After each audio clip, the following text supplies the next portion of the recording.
Assalamualaikum warahmatullahi wabarakatuh. Salam Pramuka. Anak-anak, selamat bertemu kembali dengan Yanda Ali. Pada pertemuan kali ini, mengingat situasi masih pandemi, corona masih membahayakan, maka pada pertemuan kali ini, saya ingin berpesan pada anak-anak untuk selalu menjaga protokol kesehatan. Di mana dengan menjaga protokol kesehatan, insya Allah kita semua akan diberikan kesehatan. Yang pertama, anak-anak harus selalu pakai masker jika keluar rumah. Yang kedua, anak-anak harus selalu jaga jarak aman. Yang ketiga, makan makanan bergizi dan selalu berolahraga. Jangan lupa juga berjemur. Insya Allah dengan mematuhi protokol kesehatan, maka kita semua akan terbebas dari COVID-19. Perlu saya sampaikan bahwasanya untuk menjaga protokol kesehatan, karena saat ini untuk memberikan kekebalan pada kita, pemerintah sedang menyediakan vaksin. Nah, bagi anak-anak, jika nanti anak-anak diberitahu untuk vaksin, maka saya minta anak-anak itu segera berbondong-bondong vaksin. Karena demi keamanan dan keselamatan, sebaiknya anak-anak sudah divaksin 2 kali. Dengan vaksin 2 kali, biasanya vaksin pertama disebut D1, vaksin kedua disebut D2, biasanya begitu. Dengan anak-anak sudah divaksin 2 kali, itu mungkin bisa menjadi pedoman, menjadi landasan buat Bapak Kepala Sekolah untuk meminta kepada Dinas Pendidikan untuk memasukkan anak-anak pembelajaran dengan tatap muka, tidak daring lagi. Mungkin seperti itu. Jadi kami berharap pandemi segera berlalu, pembelajaran bisa tatap muka atau normal kembali. Oke anak-anak, jangan lupa selalu jaga protokol kesehatan dan selalu siap dimanapun. Ingat, jangan bersedih supaya imun kita meningkat. Tepuk pramuka. Oke, itu adalah tepuk pramuka, tepuk khas kita, anak-anak. Sebelum saya lanjut, saya di sini ingin memberikan hadiah atau oleh-oleh satu tepuk lagi, tepuk yang lain daripada yang lain. Nah, tepuk apa itu? Inilah tepuknya. Tepuknya saya beri nama tepuk santai. Gampang tepuk santai itu. Jadi nanti tepuknya sebanyak 3 kali. 3 kali pertama dilanjut kata-kata malam minggu. 3 yang kedua dilanjut dengan kata-kata malam panjang. 3 yang ketiga dilanjut dengan kata-kata terang bulan. Dan yang terakhir dilanjut dengan kata-kata santai. Oke, tepuk santai. Kita mulai. Tepuk santai. Malam minggu, malam panjang, terang bulan, santai. Ingat, santainya ada kata-kata dan tangannya begini. Oke, itulah tepuk santai. Tepuknya memang benar-benar santai. Jadi, tepuk santai memang khusus buat kita yang sedang santai, agar imun kita selalu meningkat. Oke anak-anak, kita masuki materinya ya. Saya beritahukan pada anak-anak bahwasanya di pramuka itu terdapat 4 golongan. Jadi anak-anak itu digolongkan menjadi 4 golongan. Yang pertama diberi nama siaga. Siaga yaitu anak pramuka usia 7 sampai 10 tahun. Walaupun sekarang sudah ada lagi golongan yang baru, tapi belum saya masukkan, yaitu prasiaga, yaitu usia sebelum 7 tahun, di usia-usia TK. Seperti itu. Oke. Yang pertama siaga, yaitu usia 7 sampai 10 tahun. Makanya anak-anak yang di SD itu mengikuti pramuka siaga. Biasanya sampai kelas 4 itu umur 7 sampai 10 tahun. 5 sampai 6 biasanya sudah berpindah ke golongan penggalang yaitu 11 sampai 15 tahun. Di penggalang itu usianya 11 sampai 15 tahun. Sedang untuk usia 16 sampai 20 itu usianya adalah usia penegak. Sedang terakhir 21 sampai 25 yaitu golongan pandega. Terus di atas 25 gimana, Kak? Di atas 25 yaitu pramuka dewasa. Jadi seperti itu. Ada 4 golongan. Ada 4 golongan. Ingat-ingat ya. Nah, adik-adik masuk golongan yang pertama yaitu golongan siaga. Di siaga sendiri itu juga sebetulnya ada 3 tingkatan. Yang pertama tingkatannya yaitu siaga mula. Yang kedua nanti siaga bantu, yang ketiga siaga tata. Oke, kita mulai dari siaga mula dulu ya. Yang dimaksud dengan siaga mula yaitu anak siaga yang sudah menyelesaikan SKU tingkat mula. Jadi SKU tingkat mula sudah diselesaikan semua. Sudah dimintakan tanda tangan kepada pembinanya. Jika anak itu sudah menyelesaikan SKU siaga tingkat mula, maka anak tersebut maka sang pembina harusnya wajib hukumnya menerbitkan sertifikat. Sehingga anak yang sudah menyelesaikan tersebut diberikan sertifikat siaga tingkat mula. Kemudian anak yang bersangkutan berhak menggunakan atau tanda kecakapan umum atau TKU tingkat mula yaitu berupa manggar sebanyak 1 warnanya hijau seperti ini. Kemudian dipasang di bajunya. Seperti itu. Itu buat anak-anak yang sudah menyelesaikan SKU tingkat mula. Nah, jika seorang anak masih rajin, masih aktif mengikuti kegiatan pramuka, sementara SKU tingkat mula sudah diselesaikan, maka anak tersebut bisa melanjutkan ke tingkat yang lebih tinggi lagi, yaitu siaga bantu.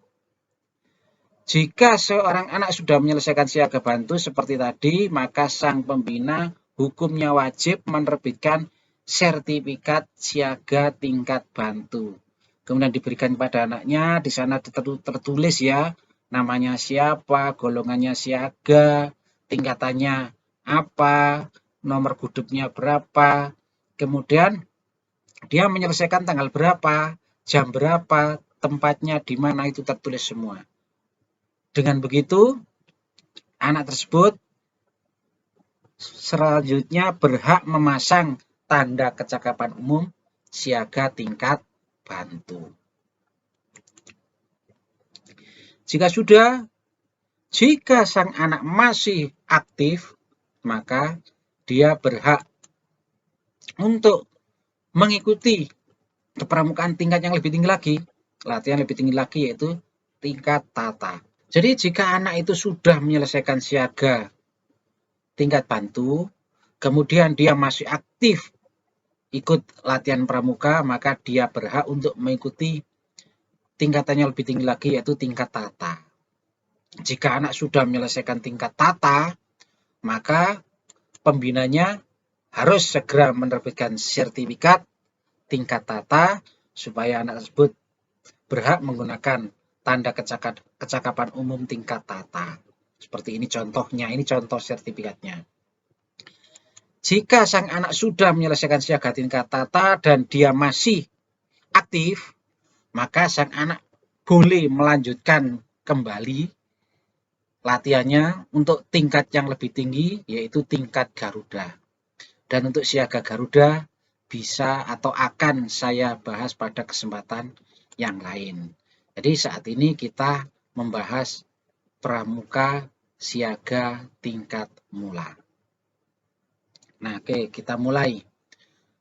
Untuk menjadi seorang pramuka siaga tingkat mula, maka sang anak wajib hukumnya menempuh SKU tingkat mula. Sebelum menempuh SKU tingkat mula, anak tersebut namanya adalah calon siaga. Nah, setelah menempuh siaga tingkat mula, anak tersebut baru nanti dilantik menjadi pramuka siaga tingkat mula dengan diterbitkan sertifikat itu dan nanti dipasangkan tanda kecakapan umumnya di bahunya. Oke, syarat kecakapan umum siaga tingkat mula yang pertama yaitu mengenal aturan agama yang dianutnya dan mengenal agama serta budaya lain. Itu materi yang pertama. Anak-anak materinya agak panjang, sabar ya, agak panjang nanti karena banyak.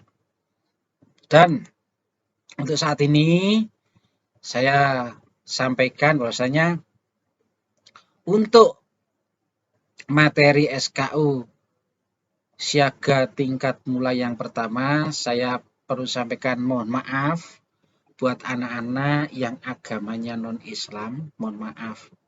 Karena saat ini yang akan Anda bahas adalah khusus materi yang agamanya Islam. Nah, yang agamanya non-Islam bisa mendapatkan materi ini ke pemuka agamanya masing-masing. Siapa dia? Bisa paus, bisa pastor, bisa romo, bisa biarawan, bisa suhu dan sebagainya. Bisa minta ke sana. Jadi seperti itu. Jadi tidak ada hal yang tidak mungkin untuk diselesaikan di pramuka semuanya. Dan memang pada kenyataan seperti itu, kalau yang Anda berikan, ya pastinya salah karena yang Anda tidak tahu. Oke, kita mulai yang pertama yaitu untuk yang beragama Islam. Saya perkenalkan tentang rukun iman. Anak-anak, rukun iman ada 6 ya. Saya yakin sudah tahu dan sudah hafal. Itu saya ingatkan kembali. Yang pertama iman kepada Allah, kemudian iman kepada malaikat Allah, kemudian iman kepada kitab Allah, iman kepada Rasul Allah, yang kelima iman kepada hari akhir, dan yang terakhir iman kepada qadha dan qadar. Itu hafalkan anak-anak, syarat wajib untuk menjadi siaga tingkat mula. Syarat yang pertama harus hafal rukun iman. Yang kedua juga harus hafal tentang rukun Islam. Jadi rukun Islam ada 5. Ayo, rukun Islam ada 5 ya. Jangan sampai salah, bukan 6 tapi 5. Yang pertama membaca 2 kalimat syahadat. Yang kedua mendirikan sholat. Yang ketiga membayar zakat. Yang keempat menjalankan puasa. Yang kelima naik haji bagi yang mampu. Yanda, itu kok naik haji kok bagi yang mampu, maksudnya bagaimana? Itu kan rukun, kenapa kok bagi yang mampu? Allah itu memang adil. Karena hambanya itu ada yang kaya, ada yang miskin. Nah, dari Indonesia ke Arab itu kan butuh uang banyak, naik pesawat dan sebagainya. Nah, bagi yang nggak punya uang sebanyak itu, tidak wajib hukumnya untuk naik haji. Tapi yang mampu wajib hukumnya untuk naik haji atau berhaji. Seperti itu. Jadi tolong 5 rukun Islam itu dihafalkan. Tidak boleh tidak hafal. Dan jika ditanya maka harus bisa dengan lantang dijawab ya. Dengan lantang dijawab. Tidak boleh kelompok-kelompok, nggak boleh. Gremeng nggak boleh. Jadi harus lantang jawab. Jangan sampai lupa. Itu penting. Kemudian selanjutnya kita masuk pada 2 kalimat syahadat. Ini saya tulis berbahasa Indonesia saja, tidak saya tulis berbahasa Arab. Jadi 2 kalimat syahadat itu bunyinya adalah asyhadu an la ilaha illallah wa asyhadu anna muhammadar rasulullah. Itu bunyinya 2 kalimat syahadat. Yang kira-kira artinya aku bersaksi bahwa tidak ada Tuhan selain Allah dan aku bersaksi bahwa Nabi Muhammad adalah utusan Allah. Itu. Tolong 2 kalimat syahadat itu dihafalkan lengkap dengan artinya. Lengkap. Jangan sampai nggak hafal. Tolong dihafalkan sekali lagi. Karena itu menjadi syarat mutlak, syarat utama bagi calon siaga tingkat mula. Yang kedua terus. Berikutnya, yaitu anak-anak harus hafal surat Al-Fatihah lengkap dengan artinya. Di sini saya tuliskan berbahasa Indonesia. Bismillahirrohmanirrohim. Artinya dengan menyebut nama Allah yang Maha Pengasih lagi Maha Penyayang. Alhamdulillahirabbil alamin. Segala puji bagi Allah Tuhan seluruh alam. Ar-Rahmanir-Rahim. Yang Maha Pengasih lagi Maha Penyayang. Maliki yaumiddin. Yang menguasai hari pembalasan atau pemilik hari pembalasan. Iyyaka na'budu wa iyyaka nasta'in. Hanya kepada Engkaulah kami menyembah dan hanya kepada Engkaulah kami memohon pertolongan. Ihdinas syiratal mustaqim. Yang artinya tunjukkanlah kami jalan yang lurus. Syiratal ladzina an'amta alaihim ghairil maghdubi alaihim waladdallin. Yang artinya yaitu jalan orang-orang yang telah Engkau berikan nikmat kepadanya, bukan jalan mereka yang Engkau murkai, juga bukan pula jalan mereka yang sesat. Tuh, surat Al-Fatihah, hafalkan ayat 1 sampai 7. Hafalkan dengan artinya. Itu nanti saya beri waktu yang agak panjang, makanya saya berikan di awal supaya nanti ada jeda waktu yang lama. Kemudian yang berikutnya, anak-anak harus hafal minimal 3 surat-surat pendek. Di sini saya berikan contoh, beberapa contoh saja surat-surat pendek. Judulnya saja, suratnya tidak saya sebutkan. Nanti anak-anak bisa baca sendiri. Yang pertama Al-Fatihah yang tadi sudah dibaca, yang Dali. Yang kedua An-Nas, Al-Falaq, Al-Ikhlas, Al-Lahab, An-Nashr, Al-Kafirun, Al-Kautsar, Al-Ma'un, Al-Quraisy. Ke-11 Al-Fil, Al-Humazah, Al-Ashr. Kemudian At-Takatsur, Al-Qari'ah, Al-Adiyat, Al-Zalzalah, Al-Bayyinah, Al-Qadar, At-Tin. Al-Bayyinah agak panjang itu. Tuh, saya memberikan contoh ada 20, tapi dihafalkan minimal 3. Nanti anak-anak hafal berapa? Silakan. Hafal berapa? Disilahkan saja. Intinya semuanya itu harus dihafalkan. Jangan sampai tidak. Jadi silakan dicicil. Tapi akan lebih bagus jika diselesaikan dalam waktu yang secepat-cepatnya. Itu lebih bagus. Kemudian selanjutnya yaitu tata cara berwudu. Tata cara berwudu yang pertama membaca basmalah saat membasuh kedua telapak tangan dan jari. Jadi tangannya dibasuh sambil membaca basmalah. Kemudian berkumur 3 kali. Kemudian mencuci hidung atau menghirup air di hidung 3 kali. Membasuh muka 3 kali.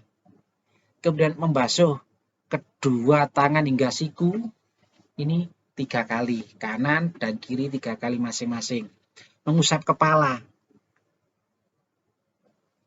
Kemudian membasuh kedua telinga 3 kali. Kemudian membasuh kedua kaki sampai mata kaki saja 3 kali. Itu tata cara berwudu. Dihafalkan 8. Itu dihafalkan, jangan sampai lupa. 8 ya, ada 8 dihafalkan, jangan sampai lupa. Sekarang doa berwudu. Doanya. Kalau kira-kira dibaca gitu ya, saya bacakan artinya dulu. Artinya saya niat berwudu untuk menghilangkan hadas kecil wajib karena Allah Ta'ala. Jadi kalau diarabkan, boleh bahasa Indonesia, boleh bahasa Arab ya, boleh.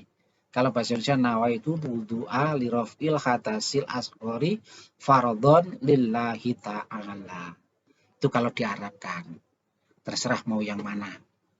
Saya berikan kebebasan. Karena kalau niat tidak tahu artinya juga nanti tidak kurang bagus lah. Tapi kalau sudah Saya niat berwudu untuk menghilangkan hadas kecil. Wajib karena Allah Ta'ala itu jelas. Saya berwudu niatnya untuk menghilangkan hadas kecil. Tapi kalau Arabnya belum tahu artinya, nanti malah nggak ngerti maksudnya. Seperti itu. Tapi harus diingat, itu doanya wudhu. Terserah ya, mau pakai yang Arab, mau yang Indonesia, atau artinya silakan. Selanjutnya yaitu gerakan sholat dan bacaannya. Anak-anak, nanti sebelum kita sholat, yang pertama yaitu kita niat. Yang kedua kita berdiri bagi yang mampu, yang nggak mampu bisa duduk, yang nggak mampu duduk bisa tidur atau berbaring. Bahkan yang nggak mau berbaring nanti terakhir disolatkan. Nah, berdirinya kemana? Berdirinya adalah menghadap kiblat. Di menghadap kiblat, tergantung kita berada di mananya Ka'bah. Kalau kita orang Indonesia ya bisa menghadap ke barat, karena kiblat berada di arah barat begitu ya. Kemudian kita mulai dari yang pertama itu takbiratul ihram, yang kita mulai dari takbiratul ihram, yaitu dengan membaca Allahu Akbar, tangannya diangkat, kemudian sedekap atau sedekap di dada, begitu. Allah sambil membaca Allahu Akbar. Selanjutnya kita membaca Al-Fatihah yang tadi sudah dibaca, yang tadi itu dibaca. Kemudian kita ruku dengan tumuk nina sambil membaca Subhana Rabbiyal Azimi wa bihamdi. Pendek ya, nggak sulit kok, pendek. Yaitu Subhana Rabbiyal Azimi wa bihamdi. Itu dibaca 3 kali. Kemudian gerakan selanjutnya yaitu itidal dengan tumuk nina. Bacaannya adalah Rabbana lakal hamdu mil samawati wa mil ardi wa mil umasita min syai'in ba'du. Nah, itu bacaannya. Jadi gerakan berikutnya yaitu sujud dengan tumak nina. Di dalam sujud yang dibaca adalah Subhana Rabbiyal A'la. Dibaca 3 kali, jadi membacanya adalah Subhana Rabbiyal A'la, Subhana Rabbiyal A'la, Subhana Rabbiyal A'la, begitu. Bukan Subhana Rabbiyal A'la 3 kali, bukan gitu, tapi diulang. Subhana Rabbiyal A'la, Subhana Rabbiyal A'la, Subhana Rabbiyal A'la. Soalnya anak sekarang itu kadang-kadang nakalan, nggak mau mengulang 3 kali, tapi cukup Subhana Rabbiyal A'la 3 kali. Nah, nggak boleh ya, nggak boleh. Berikutnya duduk di antara 2 sujud dengan tumuk nina sambil membaca Robbi firli warhamni wajburni warfa'ni warzuqni wahdini wa'afini wa'fu anni. Itu bacaannya.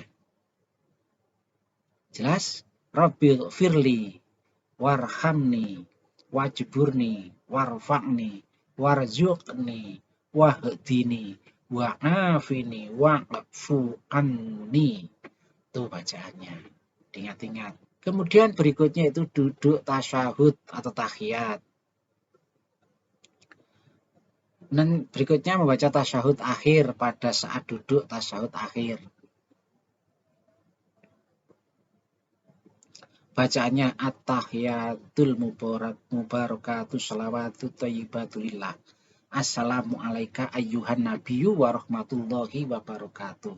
Assalamu alaina wa ala ibadillahi sholihin. Asyhadu an la ilaha illallah wa asyhadu anna muhammadar rasulullah. Itu di tasyahud awal cukup sampai di situ aja. Untuk tasyahud akhir nanti ada tambahannya. Jadi dibaca sampai situ tambahannya. Nah, sekarang membaca sholawat Nabi pada saat duduk tasyahud akhir. Bacaannya Allahumma sholli ala Muhammad wa ala ali Muhammad kama shollaita ala Ibrahim wa ala ali Ibrahim wa barik ala Muhammad wa ala ali Muhammad kama barakta ala Ibrahim wa ala ali Ibrahim fil alamin innaka Hamidum Majid. Itu bacaannya. Jadi tolong itu bacaan-bacaan itu dihafalkan semua, itu bacaan sholat, karena itu hukumnya wajib ya. Terakhir kita ucapkan salam. Punya assalamualaikum warahmatullahi.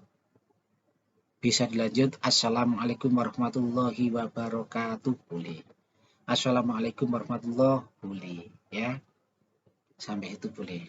Sampai di sini berarti kita sudah selesai sholat dan bacaannya. Sekarang akan kita lanjutkan yang berikutnya.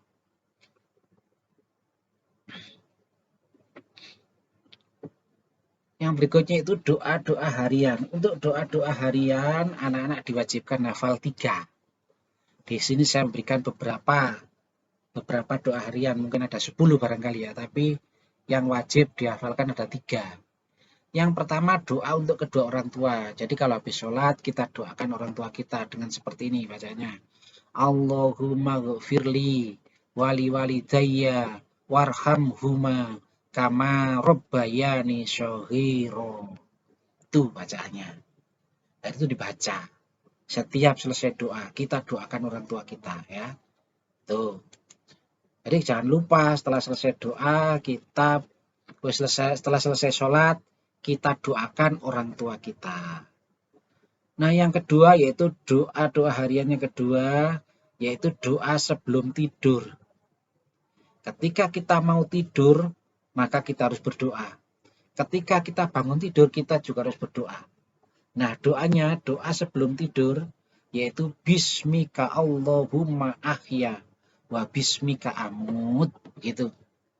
Sedang doa setelah bangun tidur, yaitu Alhamdulillahilladzi ahyana ba'dama amatana wa ilaihin nusur. Tuh bacaan doanya. Doa sebelum tidur dan doa setelah bangun tidur. Jadi tolong anak-anak kalau sudah mau tidur berdoa. Setelah bangun tidur juga berdoa. Selanjutnya yaitu doa sebelum makan. Nanti setelah makan juga harus berdoa. Nah, doa sebelum makan yaitu Allahumma barik lana fima rozaqtana wa qina adzabannar. Itu doa sebelum makan. Sedangkan untuk doa setelah makan yaitu Alhamdulillahilladzi at'amana wa saqona wa ja'alana minal muslimin. Itu doa sesudah makan. Tolong anak-anak dihafalkan. Doa sebelum makan, doa sesudah makan, doa sebelum makan, hafalkan supaya nanti makanan yang kita makan itu berkah. Berikutnya, doa sebelum belajar. Nah, ini penting anak-anak. Sebelum belajar sebaiknya anak-anak doa dulu supaya dalam pembelajaran itu menjadi lebih mudah. Nah, doanya seperti ini. Raditu billahi rabbah wa bil islami dina wa bi Muhammadin nabiyya wa rasulah. Rabbi zidni ilma warzuqni fahma. Tuh. Doanya seperti itu. Jadi kalau mau belajar berdoa terlebih dahulu. Saya ulang ya. Raditu billahi rabbah wa bil islami dina wa bi Muhammadin nabiyya wa rasulah. Rabbi zidni ilma warzuqni fahma. Jadi anak-anak jangan lupa sebelum belajar awali dengan berdoa terlebih dahulu supaya dalam pembelajaran anak-anak diberikan kemudahan sehingga ilmunya nanti bisa mudah untuk masuk. Sekarang berikutnya yaitu doa ketika mau masuk rumah.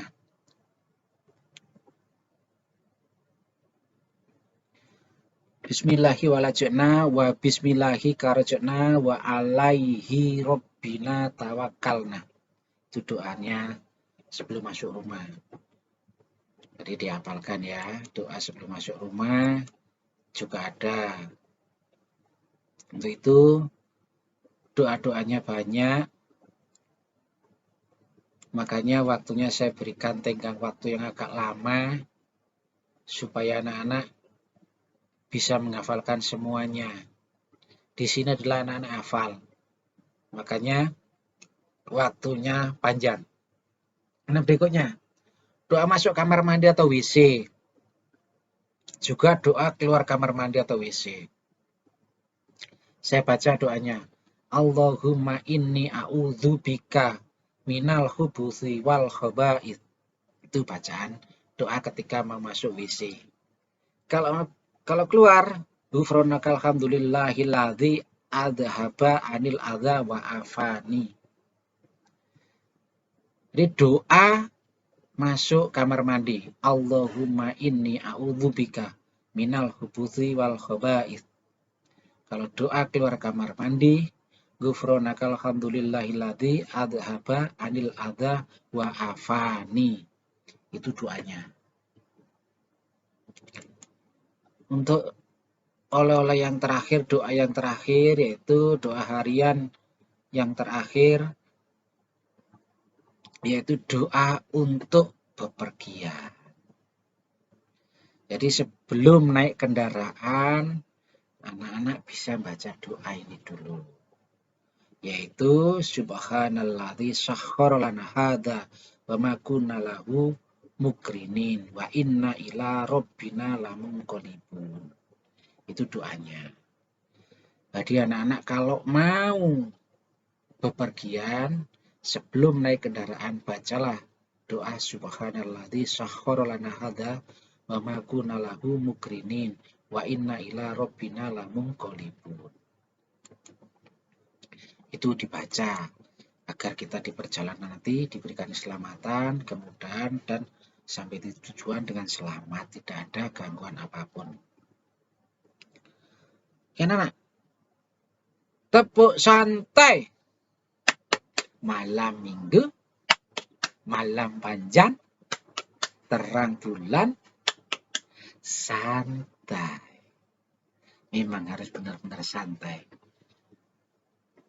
Mohon maaf anak-anak, agak panjang tadi materinya, tapi jangan khawatir, saya berikan waktu sekitar 1 semester, tapi ya Anda Ali berharap itu bisa diselesaikan dengan waktu yang secepat-cepatnya supaya tidak lupa. Itu dihafalkan, kemudian jangan lupa nanti caranya belajar sama guru agamanya, guru ngajinya, dan lain sebagainya, atau orang tuanya, atau saudaranya, begitu. Oke, kita ucapkan alhamdulillahirrahmanirrahim. Adik-adik, kita telah selesai belajar materi SKU Siaga yang pertama. Jadi kita sudah menyelesaikan, dan jangan lupa nanti di bawah ini ada beberapa soal yang harus dijawab. Untuk soal ini nanti cara penyelesaiannya tidak dijawab online di sini, tapi cara penyelesaiannya adalah anak-anak bisa datang ke pemuka agamanya masing-masing atau ke gurunya sesuai dengan agamanya masing-masing. Kalau anak-anak agamanya Islam ya tanya ke guru al-Islam atau guru agama Islam. Kalau Kristen ya tanya pada guru agama Kristen, begitu. Atau tanya kepada ustadz kiai yang Islam. Yang Kristen bisa tanya pada apa itu? Romo ya barangkali. Atau pendeta atau pastor mungkin, karena Yandali kurang tahu namanya kurang tahu, karena memang ya terus yang Yandali tidak tahu kalau selain Islam begitu.